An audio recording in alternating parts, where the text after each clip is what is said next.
Dari Abdullah bin Amr radhiyallahu anhum, Rasulullah shallallahu alaihi wasallam bersabda, akan dikatakan kepada ahli Al-Quran pada hari kiamat, bacalah dan teruslah naik, bacalah dengan tartil seperti kamu membacanya ketika di dunia.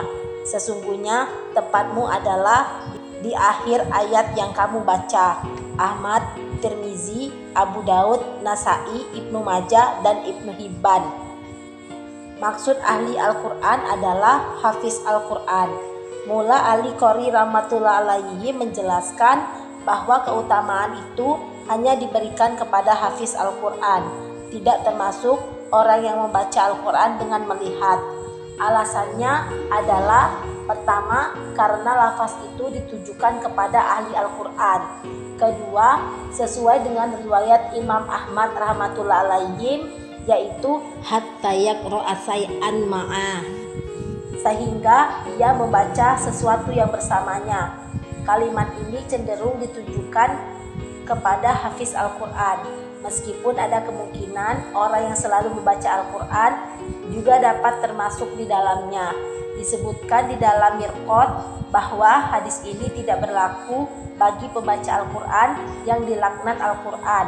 Hal ini berdasarkan hadis yang menyebutkan bahwa banyak orang yang membaca Al-Quran tetapi Al-Quran melaknatnya. Oleh sebab itu, banyaknya membaca Al-Quran yang dilakukan oleh orang yang berakidah menyimpang bukan suatu dalil bahwa ia adalah orang yang diterima di sisi Allah. Banyak hadis semacam ini yang membicarakan tentang kaum Khawarij. Dan mengenai tartil, Syekh Abdul Aziz Nawwarullahu Marqadahu menulis di dalam tafsirnya bahwa arti asal tartil ialah membaca dengan terang dan jelas, sedangkan secara syar'i yaitu membaca Al-Quran dengan tertib. Seperti 1. Setiap huruf mesti diucapkan dengan makhraj yang benar. 2. Berhenti di tempat yang benar, sehingga ketika memutuskan atau melanjutkan bacaan tidak dilakukan di tempat yang salah. 3. Membaca semua harokat yang benar, yakni menyebut fathah, kasroh, dan dhammah dengan perbedaan yang jelas. 4. Mengeraskan suara sampai terdengar oleh telinga kita, sehingga Al-Quran dapat mempengaruhi hati. 5. Memperindah suara agar timbul rasa takut kepada Allah Subhanahu wa Ta'ala, sehingga mempercepat pengaruhnya ke dalam hati. Orang yang membaca dengan rasa takut kepada Allah Subhanahu wa Ta'ala, hatinya akan lebih cepat terpengaruh serta menguatkan ruhani dan berkesan mendalam di dalam hati. Menurut para ahli pengobatan, jika ingin agar obat lebih cepat berpengaruh ke hati, dan sebaiknya obat itu dicampur dengan wewangian. Obat dapat lebih cepat berpengaruh ke lever jika dicampur rasa manis, karena lever menyukai yang manis. Oleh sebab itu, saya berpendapat jika seseorang memakai wewangian saat membaca Al-Quran akan lebih menguatkan kesan di hatinya. 6. Membaca dengan sempurna dan jelas semua tasyid dan matnya. Jika membaca dengan lebih jelas, maka akan menimbulkan keagungan Allah serta mempercepat masuknya kesan ke dalam hati kita. 7. Memenuhi hak ayat-ayat rahmat dan ayat-ayat azab.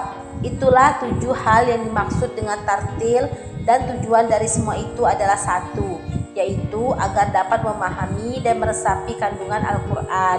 Seseorang bertanya kepada Ummul Mukminin, Ummu Salamah radhiyallahu anha, bagaimanakah Rasulullah sallallahu alaihi wasallam membaca Al-Quran? Jawabnya, beliau menunaikan semua harokatnya, fathah, dhammah, dan kasroh dibaca dengan sangat jelas. Juga setiap hurufnya dibaca dengan terang dan jelas.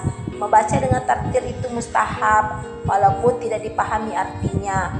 Ibnu Abbas radhiyallahu anhu berkata, membaca surat Al-Qari'ah dan Iza Zulzilat dengan tartil lebih baik bagiku daripada membaca Al-Baqarah atau Ali Imran tanpa tartil.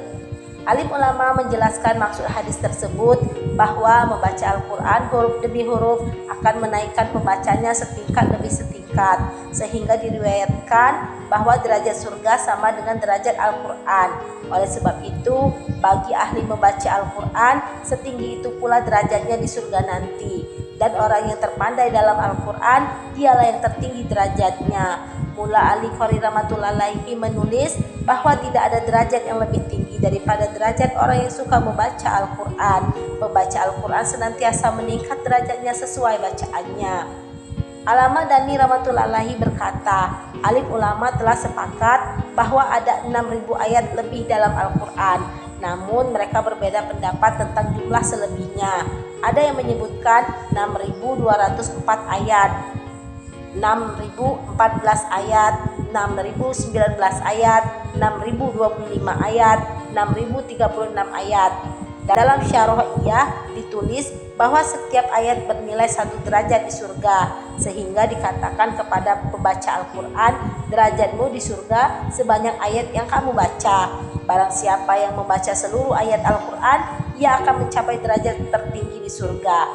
Dan barang siapa yang jarang membaca Al-Quran, maka derajatnya sebatas bacaannya itu. Singkatnya, ketinggian derajat seseorang tergantung pada banyaknya bacaannya.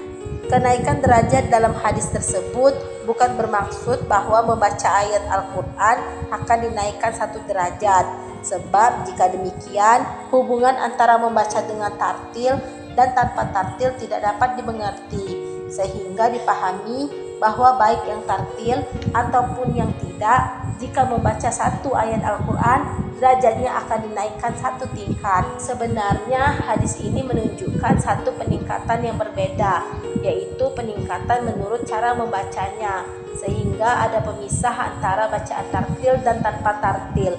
Oleh sebab itu, barang siapa membaca Al-Quran dengan tartil ketika di dunia ini, dengan tartil itulah ia akan membacanya di akhirat, sehingga ia memperoleh ketinggian derajat yang sesuai. Mula Ali Qori rahmatullahi alaihi meriwayatkan sebuah hadis, barang siapa sering membacanya di dunia, maka di akhirat ia akan dapat mengingatnya, dan jika di dunia ia tidak membacanya, maka ia tidak akan dapat mengingatnya di akhirat.